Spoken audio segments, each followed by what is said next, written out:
మనం అంటే మన భారతదేశంలో ఉన్న కొన్ని పవిత్రమైన స్థలాలు, మఠాలు ఉన్నాయి. దాని దగ్గరికెళ్ళటం స్వామి వివేకానంద, రామకృష్ణ మఠం కదా! అదిని భగవాన్ రమణులు, రాఘవేంద్ర స్వామి, పరమాచార్యులు మహానుభావులు ఎంతోమందున్నారు. ఆ మఠాలకు వెళ్ళినప్పుడు మనం ఏమి ఆలోచిస్తున్నాము, ఏం చేస్తున్నాము, ఏం కోరుకుంటున్నాం అనే కొంత ఆలోచన జ్ఞానం మనకు ఉండాల్సిన అవసరం ఎంతైనా ఉంది.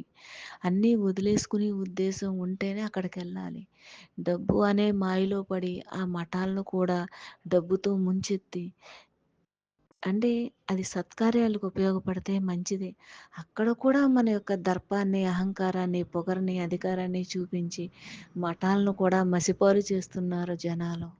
అంటే, అంటే మనుషులు సృష్టించిన డబ్బు మనిషిని ఎంత హీనంగా తీసుకెళ్తుందంటే, నువ్వు మంచం మీద పడి ఏడుస్తుంటే ఒక కోటీశ్వరుడు, కోటీశ్వరురాలు కనీసం వాళ్ళు కడగరు, ఎత్తరు, చూడరు, పని మనిషిని పెట్టి ఎళ్ళిపోతారు. అర్థమవుతుందా?